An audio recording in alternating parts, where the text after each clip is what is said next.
오늘 주시는 하나님 말씀 디모데전서 3장 1절에서 13절 말씀입니다. 한 절씩 교독하겠습니다. 밑보다 이 말이여 곧 사람이 감독의 직분을 얻으려 함은 선한 일을 사모하는 것이라 함이로다. 그러므로 감독은 책망할 것이 없으며 한 아내의 남편이 되며 절제하며 신중하며 단정하며 나그네를 대접하며 가르치기를 잘하며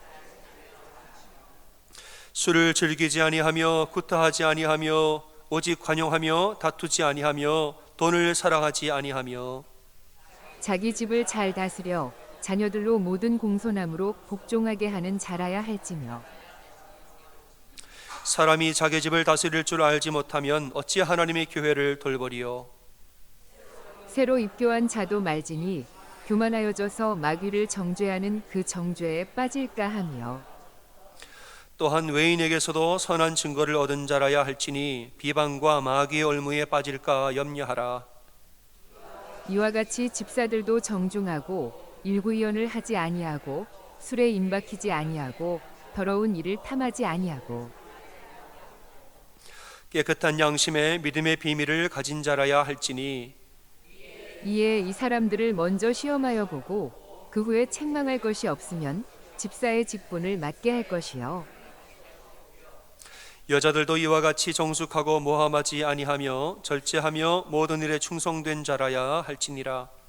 집사들은 한 아내의 남편이 되어 자녀와 자기 집을 잘 다스리는 자일지니 집사의 직분을 잘한 자들은 아름다운 지위와 그리스도 예수 안에 있는 믿음에 큰 담력을 얻느니라. 아멘. 요즘에 세상이 점점 살기 좋아지고 잘 사는 사람도 많아지고 옛날에 비하면은 명품을 가지고 다니는 사람이 점점 많아진대요.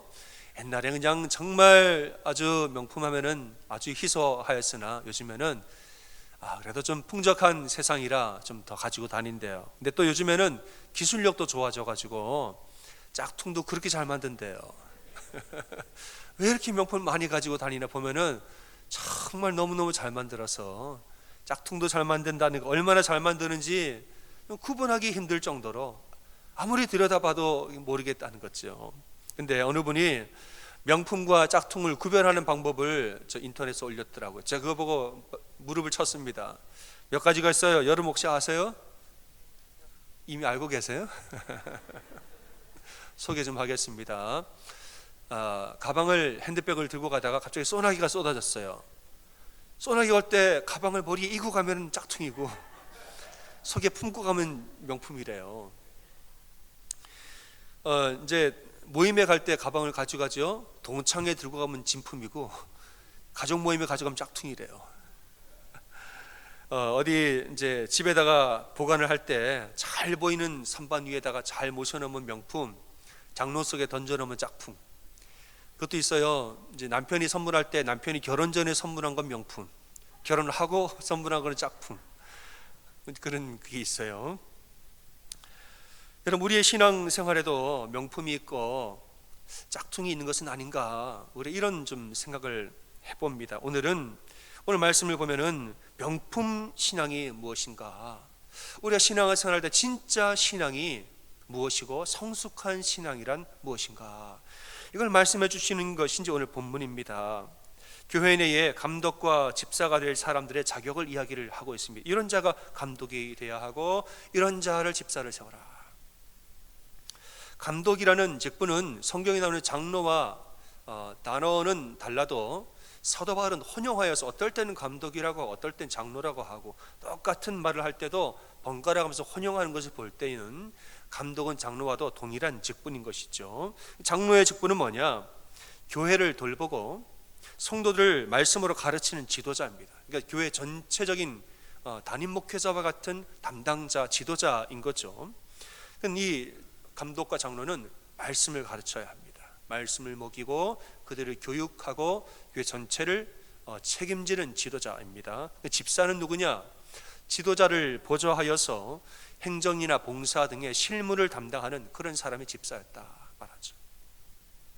이 당시의 교회는 오늘날처럼 건물이 있고 그냥 교회다 이렇게 간판을 걸고 하는 그런 교회가 아니라 사도 바울 당시의 교회들은 대개는 가정교회였습니다. 어느 집에 한 십수명 혹은 수십 명이 모여서 함께 이렇게 드리는 가정교회였다는 거죠. 에베소와 같은 대도시에는 가정교회가 여러 개가 있었던 거죠. 그런 것을 다 통칭하여서 에베소 교회라 이렇게 말했던 겁니다. 감독이나 집사는 대부분 그 가정교회 안에서 선별을 한 거예요.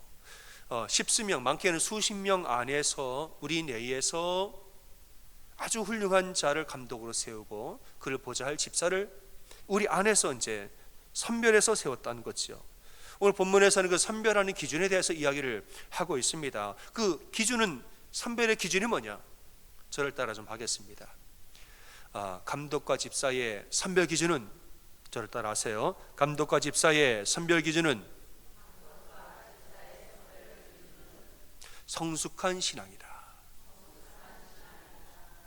어떻게 지도자를 선별하였는가? 이것은 성숙한 신앙을 보고 분별했다는 거예요. 말하자면 이 사람이 교회 안에서만 어떻게 하는가 이게 아니라 교회 밖에서도 어떻게 하는가, 이거를 자세히 살펴봤다는 거죠. 교회 밖에서 세상 가운데에서도 정말 아름다운 신앙인으로 살고 있는가? 오늘 내용을 보면 그걸 굉장히 많이 봅니다. 이것으로 그의 성숙한 신앙을 판단하였더라 말하고 있습니다. 이 감독과 집사의 자격을 보면은 공통점도 있고 차이점도 있어요. 차이점은 뭐냐? 차이점은 간단합니다. 감독에 대해서는 기본적으로 가르치기를 잘하는 사람, 설교를 잘하고 교육을 잘하는 이걸 할 수 있는 사람이어야 한다. 이 감독은 그게 있어요. 또 하나는 감독은 초신자는 아무리 훌륭한 사람이라도 초신자는 시험을 안 된다. 이 두 가지가 차이점. 나머지 전부는 공통점입니다. 공통점이 다 많죠. 제가 한번 읽어보겠습니다. 나그네를 잘 대접하는 자, 책망할 것이 없는 자, 모든 일에 절제하는 자, 신중한 자, 단정한 자, 술에 임박히지 아니한 자, 남과 다투거나 때리지 아니하고 오히려 관용할 줄 아는 자, 절제하는 자, 돈이나 부정한 재물을 탐하지 아니하는 자, 그리고 외인들에게, 외인은 불신자입니다, 불신자들에게도 칭찬받는 자, 행동이 정중하고, 무리하지 않은 거예요. 행동이 정중하고 일구이연하지 않고 깨끗한 양심에 남을 모함하지 않는 자, 절제할 줄 알고 맡은 일에 충성을 할 줄 아는 사람, 그리고 가정을 잘 다스리는 자, 남편과 아내를 사랑하고 자녀를 순종함으로 잘 다스리는 자, 이런 사람을 교회의 지도자로 세워라 이렇게 말했습니다. 여러분, 단순히 구원을 받았느냐 안 받았느냐, 이 사람이 은사가 있느냐 없느냐, 단순히 그것만 보게 절대 아닌 거예요. 이 사람이 가정과 이웃에서, 직장과 사회 가운데에서 이 사람이 진정으로 거룩하게 살고 있느냐, 이거를 굉장히 많이 봤다는 거죠. 이게 왜 중요한 말씀이냐? 이 디모데전서는 에베소 교회에 있는 디모데에게 보낸 편지입니다. 에베소 교회로 보낸 편지. 에베소는 소아시아의 대표적인 항구 도시입니다. 에베소는 굉장히 큰 도시예요. 제가 말로만 큰 도시 하다 이번에 성지 순례 때 직접 가보니까 아주 확신하고 전할 수 있겠더라고요. 소아시아 여러 도시 중에서 에베소가 가장 화려하고 그 규모와 깊이와 이게 가장 큽니다. 전 놀랐어요. 아주 풍요로운 도시죠. 그리고 문화와 학문이 발달한 도시입니다. 하지만 동시에 에베소는 성적으로 타락한 도시입니다. 그리고 사치와 향락이 가득한 도시였어요. 이번에 가보니까 그 대리석 그 대로변에 발자국 같은 게 그려진 게 아니고 이제 누가 대리석을 홈으로 파서 발자국 모양을 만들어 놨습니다. 이게 뭐냐 설명을 하시는데, 발자국을 따라서 가면 그 바로 맞은편에 매춘하는 장소가 있어요. 멀지 않습니다. 대로변에 가까이 있어요. 근데 입장할 때 발 크기를 정해놓고 애들은 못 가니까 발을 고다 대가지고 발이 작으면 못 가고 발이 크면 입장을 시켰대요. 그게 어디 있느냐? 대로변 바로 옆에 있습니다. 그리고 뭐 조각들과 장식들이 있는데 여인들의 장식과 이런 되게 여신들인데 아주 그냥 뭐 말하자면 이제 정돈된 모습으로 조각하지 않았어요. 아주 노골적으로 그런 조각이 즐비합니다. 도시 전체가 풍요롭고 화려하지만 타락하고 사치와 향락이 가득한 도시가 에베소였더라 이거죠. 근데 에베소에 있던 교회의 성도들, 에베소에 살던 그리스도인들은 어떠했는가? 도시는 타락하고 화려하고 사치가 있지만은 성도들은 그 에베소 도시 안에 살면서도 행실이 남들과 달리 거룩하게 살았다는 거예요. 에베소서 1장 1절을 보면은 에베소에 있는 성도들과 그리스도 예수 안에 있는 신실한 자들에게 편지하노니 말해요. 그러니까 성도들 신실한 자들이라고 표현하죠. 그러니까 거리에만 나가면 화랑방탕하게 사는 사람이 즐비한데 성도들은 다르게 살았던 거죠. 그들은 그 도시 안에 살면서도 동화되지 않고 남다르게 살았던 거죠. 그게 에베소에 있는 성도들의 모습이었습니다. 사도행전 20장 32절에 보면 바울이 에베소에 있는 장로들 밀레도를 불러서 그들과 고별 마지막 인사를 하는 장면이 나오는데 그때 에베소 장로들이 이런 말을 합니다. 너희를 은혜의 말씀에 부탁하노니 그 말씀이 여러분을 능히 든든히 세우사, 그 다음에 중요해요, 거룩하게 하심을 입은 모든 자 가운데에서 기업이 있게 하시리라. 이렇게 인사를 했어요. 이 말은 뭐냐? 장로들에게 부탁하기를 너희는 성도들을 말씀으로 잘 가르쳐라. 말씀으로 든든히 잘 가르쳐서 그 성도들이 에베소 도시 안에서 거룩하게 살도록 교육을 시키라. 이렇게 말한 거예요. 너희가 말씀을 잘 가르쳐서 성도들이 에베소 안에 살면서도 거룩하게 살도록 꼭 든든히 거룩 안에 살도록 든든히 가르쳐야 한다. 그 뒷말에 말하기를 하나님은 이런 거룩한 자들에게 기업을 주시느니라. 기업을 주시니 하나님 들어 쓰신다는 거예요. 여러분, 하나님은 거룩한 자를 사랑하십니다. 왜 사랑하시냐? 하나님이 거룩하기 때문에 거룩한 자를 사랑하는 거예요. 오직 너희를 부르신 거룩한 이처럼 너희도 모든 행실에 거룩할지어다. 기록되었으되 내가 거룩하니 너희도 거룩할지어다. 이랬습니다. 여러분, 하나님의 자녀들, 참된 하나님의 자녀, 말하자면 명품 신앙인들, 진짜 성숙한 신앙인들은 우리의 삶에서, 교회에서 뿐만 아니라 가정에서도 직장과 사회 안에서도 남달리 거룩하게 사는 줄로 믿으시기를 바랍니다. 그게 명품 신앙이에요. 가정과 직장과 사회에서 특별히 혼자 있는 시간에도, 아무도 없이 나 혼자 있는 그 시간에도 세상 사람들과는 달리 산다는 거예요. 다른 방법으로 살아요. 또 하나님은 이런 자들에게 기업을 주신다라고 말씀하셨습니다. 거룩한 자를 하나님이 들어 쓰신다는 거예요. 여러분, 거룩이라는 말 자체가 뜻이 뭐냐? 구별되다 이겁니다. 남다르다 이거예요. 구별되다라는 뜻이에요. 구별되다는 것은 세상과 구별되었기 때문에 세상 사람이 짓는 죄를 안 짓는 거죠. 또 한편으로는 세상과 달리 살기 때문에 세상이 할 수 없는 일들을 이 사람들은 해내는 거예요. 세상 사람들 그걸 못합니다. 그걸 할 줄 몰라요. 그 능력이 없는 거예요, 세상에는. 그러나 거룩하게 사는 사람은 하나님의 능력을 힘입어서 남들이 못하는 일은 이들은 해내는 거예요. 거룩에는 거룩한 힘이 있는 줄로 믿으시기 바랍니다. 거룩하게 사는 사람에게는 거룩한 힘이 있어요. 저를 따라 고백하겠습니다. 거룩한 자에게는 거룩한 힘이 있다. 아멘. 그 힘은 세상 사람들은 따라오지 못하는 힘이에요. 저런 걸 어떻게 할까? 세상 사람은 이해 못하죠. 그러나 하나님 앞에 거룩한 사람은 거룩한 힘이 있어요. 이 사람들이 해낸다고요, 그를. 그러니까 하나님도 그를 들어쓰시고, 하나님만 들었습니까? 세상 사람도 그를 높이고 들어쓰는 게 되는 겁니다. 어느 목사님에게 고등학교 10학년 다니는 딸이 있었습니다. 딸 아이가 이제 아빠 나는 이 대학을 갈 거야. 대학을 딱 정해놓고 공부를 했다는 거예요. 열심히 했겠죠. 목사님과 사모님이 그런 딸을 바라보면서 우리 딸, 우리는 엄마 아빠는 너의 성적을 사랑하는 게 아니고 너 자체를, 너의 존재 그 자체를 사랑해. 너 하나님 딸이니까. 이런 말을 이제 늘상 해왔다는 거예요. 그래서 공부 못해도 괜찮아. 넌 하나님 딸이야. 이런 얘기를 했다는 거예요. 근데 어느 날 성적표가 왔는데 중요한 과목을 정말 F를 맞아왔더래요. 정말로.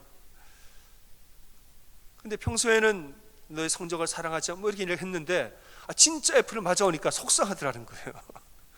속상하고 막 묻고 싶고 뭐 화가 나더라는 거죠. 그래 사모님이 기도를 하는데 갑자기 하나님 주시는 마음에 따라 기도하다가 회개 기도를 했다는 거예요. 너 그거 봐라. 네가 뭐 겉으로는 존재를 사랑해 뭐 이렇게 말하면서도 진짜 F를 맞아오니까 너 속만 안 그렇지 않느냐. 이게 바로 내 진심이라고. 이게 바로 너의 본 모습이라. 이 말씀을 주시면서 회개를 했다는. 그리고 다시 한번 다짐하기를 하나님 맞습니다. 제가 이번 계기로 정말 딸의 성적이 아니라 우리 딸의 존재를 사랑하는 자로 다시 한번 거듭나게 도와주세요. 기도했다는 거예요. 그 집에 갔더니 딸아이가 이불을 뒤집어 쓰고 누워 있더래요. 일어나라. 깨워서 맛있는 걸 먹여주려고 식당에 데려갔대요. 들어가서 이제 목사님이 얘기를 했다는 거예요. 딸, 오늘 우리가 너를 왜 식당에 데려왔는지를 아니? 아니요, 몰라요. 날 왜 데리고 왔어요? 목사님이 했다는 거예요. 오늘 엄마랑 아빠가 너한테, 잘 들으세요, 너한테 셀러브레이션을 해주려고 왔어. 셀러브레이션이 뭔데요? 물었다는 거예요. 목사님 대답이, 네가 만약에 학교에서 C를 맞아왔으면 셀러브레이션 해주려고 그랬지. F를 맞고 와가지고 셀러브레이션 해주는 거야. 말을 만들어낸 거예요. 네가 C를 맞고 왔으면 셀러브레이션 해주려고 그랬는데 F를 맞고 와서 셀러브레이션을 해주는 거야. 그런 말하기를, 딸이 뭐 쓸데없는 얘기라고 웃었지만은 그때 엄마 아빠 진심을 얘기한 거예요. 이번 계기를 우리가 알았다. 정말 너의 존재를 그대로 있는 그대로 사랑한다는 것이 무엇인지 말로만 하고 실제로 몰랐는데 이번 일을 보고 기도하면서 하나님께 나아갔더니 정말 그 마음 이번에 진짜로 주셨다. 우리가 너를 정말 사랑한다고. 인생 최초로 F를 맞은 것을 축하한다고. 그러니까 셀러브레이션 해줬다는 거예요. 그때 이제 딸이 속 얘기를 털어놨다는 거죠. 사실은 그 시험이 아주 어려워서 시험을 볼 때 친구들 사이에서 컨닝 페이퍼가 돌았다는 거예요. 근데 아이들이 컨닝 페이퍼를 보고서는 막 다 베끼어서 적고 했는데 이 아이에게 컨닝 페이퍼가 왔을 때 나는 하나님 앞에 정직하게 시험 본다고 버렸다는 거예요. 그리고 F를 이제 결과 F가 나왔다는 거죠. 그 얘기를 듣고 딸아 잘했다. 하나님 기뻐하시고 너 자랑스럽다. 셀러브레이션을 제대로 해줬다는 거지요. 몇 년 뒤에 이제 딸이 대학교를 이제 원서를 할 때 여러분 이제 학생들 에세이를 쓰잖아요. 에세이를 쓰는데 에세이 제목이 셀러브레이션을 적었다는 거예요. 이만저만해서 내가 이런 애플 맞았는데 우리 엄마 아빠가 셀러브레이션을 이렇게 했다고. 에세이 마지막에 저는 그 일을 통해서 배웠습니다. 인생을 정직하게 살다가 실패할 수도 있다는 걸 배웠습니다. 저는 솔직히 수학을 잘 못합니다. 하지만 저를 뽑아주시면 제가 열심히 공부해서 그런 아이들에게 셀러브레이션을 해주는 그런 선생이 되고 싶습니다. 이렇게 썼다는 거예요. 그 학생이 점수는 좀 모자란데 합격을 시켜줬다는 거예요. 아멘이십니까? 여러분, 하나님은 거룩한 자에게 기업을 주십니다. 거룩한 자는 하나님이 들어서 아주 귀하게 쓰시는 것입니다. 하나님만 쓰시는 것이 아니라 거룩한 자는 세상도 들었습니다. 저는 이렇게 생각합니다. 거룩한 사람은 어떤 사람이냐? 흙 속의 진주와도 같은 사람이에요. 세상은 혼탁하지요. 세상은 막 어지럽고 번잡한 것이 세상입니다. 그런데 거룩한 사람은 뭐냐? 이 번잡하고 혼탁한 세상에서 흙 속의 진주처럼 밝게 빛나는 자가 거룩한 사람이에요. 우리 생각합니다. 너무 거룩하면 세상 사람 싫어해요. 여러분, 세상은 진정으로 거룩한 자에게 목말라 있습니다. 그럼 누굴 싫어하느냐? 거룩한 척만 하는 사람을 싫어하는 거예요. 세상은 거룩한 척만 하는 사람, 앞다르고 뒤다르는 사람을 싫어하는 거예요. 그런데 앞도 뒤도 다 똑같이 진짜 거룩한 사람, 말하면 명품 그리스도인, 이런 사람을 세상은 목말라 찾고 있어요. 그런 사람이 있으면 하나님이 높이고 세상도 그를 반드시 높이는 줄로 믿으시길 바랍니다. 예수님을 안 믿는 여자분이 교회를 다니기 시작했습니다. 교회를 다니기 전에는 남편과 함께 그냥 세상의 기쁨을 누리면서 아주 세속적으로 살았던 거지요. 주말 되면 남편이랑 산으로 들러 다 놀러 다니고 하고 싶은 거 다 하면서 마셔라 부어라 다 하면서 이제 이렇게 사는데, 이제 아내 혼자 교회를 다니던 이제는 주말이 되면은 아내는 남편이 집에 있고 아내는 교회를 가게 되는 거예요. 또 TV 이런 것도 볼 때 그냥 남편과 같이 아주 세속적인 노골적인 이런 이제 TV를 보다가 이제 예수를 믿은 다음에 아내 혼자 집에 오면은 기독교 방송을 틀어놓고 설교를 듣는 거예요. 이걸 보고 남편이 너만 그러냐 이제 비아냥거리는 마음이 들었습니다. 자꾸 이제 남편이 비아냥거리는 거예요. 요즘 당신 이상한 사람 같아. 술도 안 하고 담배도 아니고 성경책만 읽고 아주 예수에 미쳐도 제대로 미쳤구만. 비아냥거렸다는 거죠. 주일날 성경책을 들고 이제 교회를 가면은 그것도 비아냥거려. 그 성경은 뭐하러 가지고 가? 요즘에 교회 가면 목사님이 다 읽어준다며? 그 무거운 걸 뭐하러 가지고 가나? 아니 쓸데없는 트집을 잡고 비아냥거렸다는 거죠. 이제 교회에서 예배를 드리고 집으로 돌아오면 아내의 마음은 은혜가 넘치죠. 은혜가 넘치고 거룩한 소망이 막 이렇게 집에 오면은 남편은 또 아주 아무렇지도 않게 세속적인 생각과 세속적인 말과 세속적인 행동과 그냥 아무렇지도 않게 이렇게 하고 있더라는 거죠. 그 모습을 바라보면서 아내 마음속에 이런 생각이 들었다는 겁니다. 그래, 내가 예수 믿기를 참 잘했다.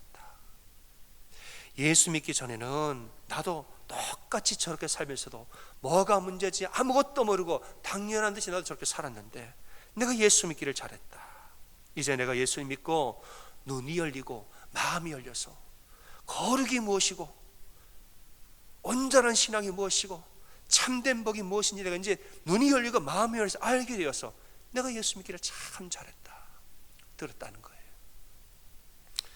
이런 믿음으로 이제 오랫동안 신앙생활 하는데 남편한테도 잘한 거지요. 거룩하게 사니까 남편한테 잘하고 가정생활도 잘하려고 은혜 가운데 했습니다. 이제 시간이 지나니까 어느 날은 남편이 비아냥거리는데 이번에는 칭찬을 섞어서 비아냥거리더래요. 그러니까 좀 달라진 거죠. 아내가 좋아지기 시작한 거예요. 거룩함이 좋아지기 시작하니까 그냥 칭찬하기 좀 멋졌고 칭찬과 비아냥을 섞어서 하더래요. 요즘 아주 점점 더 이상해지는구만. 바가지도 안 긋고 욕도 안 하고 맨날 싱글벙글 기뻐하고 뭐가 그렇게 좋은지. 이게 칭찬만 하면 되는데 이게 또 그렇게 못하니까 약간 비꼬면서 칭찬을 하더라는 거, 이게 좋은 사인이죠. 여러분, 거룩한 사람은 먼저는 하나님이 사랑하고 나중에 세상도 그 사람을 귀하게 여기는 줄로 믿으시기를 바랍니다. 사람들은 행복을 원하는데 예수님은 복에 대해서만 이야기합니다. 사람들은 해피니스, 행복을 원해요. 근데 성경을 보세요. 예수님은 해피니스란 말을 하지 않아요. 뭘 얘기합니까? 복이 있도다, 블레싱에 대해서만 이야기를 합니다. 복된 자, 이러이러한 자는 복이 있도다, 블레싱에 대해서 이야기를 하지, 해피니스에서 얘기를 하지 않아요. 해피니스의 어원은 해픈이라는 거예요. 해픈은 뭐 우연히 일어나는 일입니다. 사람들은 다 행복, 해피니스를 원해요. 해피니스의 어원은 해픈, 우연히 일어나는 거예요. 여러분, 행복은 우연이라도 우리에게 올 수 있는 겁니다. 말하자면 아침에 일어났고 커튼을 열고 창문을 열었는데 오늘따라 아침 햇살이 너무너무 좋은 거예요. 행복해집니다. 그렇죠? 라디오를 틀었는데 내가 너무 좋아하는 그 음악이 나와요. 갑자기 기분이 좋아지지요. 해픈하게 해피니스가 오는 거예요. 오늘날 그냥 배가 고파서 식당에 들어갔는데 와, 세상에, 내가 모르고 갔지만 이 식당이 맛집이었던 거예요. 음식이 너무너무 맛있어요. 행복해지는 거예요. 갑자기. 행복이라는 것은 우연이라도 우리에게 올 수 있는 게 해피니스예요. 블레싱, 복은 뭐냐? 블레싱의 어원은 블리드, 피를 흘리다가 어원인 거예요. 진정한 복은 뭐냐? 우리의 헌신과 우리의 노력과 진실한 희생과 헌신을 통해서 우리에게 오는 삶이 진정한 의미의 복된 인생이라는 것이죠. 행복은 길에 가다가 돈 주시면 행복합니다. 여러분 그런 적 많으시죠? 길에다가 콜라짜리 하나만 줘서도 행복해져요. 해픈리, 우연히 우리는 행복해집니다. 참된 복이라는 것은 그렇게 오는 게 아니에요. 진정한 헌신과 절제와 노력과 사랑과 단정함과 모든 이러한 성숙한 삶과 인격을 통하여서 이런 것이 훈련되어서 오는 것이 복이라는 거예요. 복된 인생, 블레싱입니다.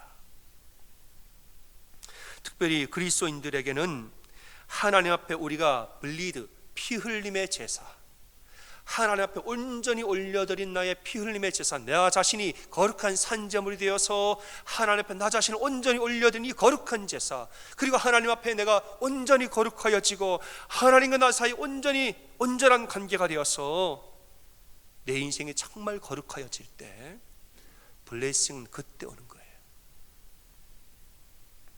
여러분, 그리스도인들은 단순한 행복을 원하지 않습니다. 우리는 복된 인생을 원하는 사람인 줄 믿습니다. C.S. 루이스는 내가 예수를 믿은 것은 행복 때문이 아니라 진리 때문이었다라고 말합니다. C.S. 루이스는 아주 훌륭한 기독교 철학자이자 저술가, 방송인이죠. 내가 예수를 믿은 것은, 이 사람은 원래 예수를 안 믿었던 사람이지만 예수를 믿게 된 계기는 해피니스 때문에 믿은 게 아니라 진리였기 때문에 믿었다는 거예요. 그래서 하는 말이 행복의 비결은 예수 믿기 전에도 알고 있었다는 거예요. 포트 와인 한 병 마시면 된다는 거예요. 맛있는 와인 한 병 마시면 그냥 행복해졌다는 거예요. 행복은 예수 안 믿어도 있다는 거죠. 그러나 예수 믿은 것은 진리 때문에 믿었다. 예수 믿기 전에는 그저 나를 기분 좋게 하는 그런 일들만 쫓아다니며 살았지만은 예수 믿은 후에는 예수님이 나를 참된 길로 인도하시고 복된 길로 인도하시고 거룩한 길로 인도하시고 온전한 길로 인도하시고 절제된 삶으로 인도하시고 단정하고 정말 아름다운 삶으로 인도하시고, 그 진리의 힘이라는 것이죠. 그래서 난 예수를 믿었다는 거예요. 이러한 참된 복된 길에서 우리가 알고 있는 그 훌륭한 C.S. 루이스가 태동되고 태어나게 된 것입니다. C.S. 루이스가 행복한 것만, 기분 좋은 것만 따라다도 오늘날의 C.S.는 없는 거예요. 그러나 그가 예수를 믿고 진리 안에서 참된 진리의 길로 가고 복된 길을 추구하였기 때문에 지금 우리가 알고 있는 그 훌륭한 C.S. 루이스가 성자하고 나와진 거예요. 여러분, 하나님은 거룩한 자에게 기업을 맡기시는 줄로 믿으시길 바랍니다. 하나님 거룩한 자를 사랑하세요. 너희를 은혜의 말씀에 부탁하노니 그 말씀이 여러분을 든든히 세워서, 하나님의 말씀이 여러분을 든든히 세워서 거룩하게 하심을 입은 모든 자에게 기업을 주게 하기를 원하노라.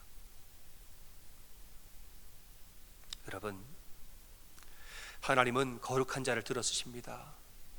거룩한 자라는 것은 흙 속의 진주와도 같이 고귀하게 빛나는 사람이에요. 여러분, 너무 내가 기분만 좋게 하세요. 여러분 그런 기도하지 말고 하나님 내가 거룩하게 하소서, 이런 기도를 하시기를 소원합니다.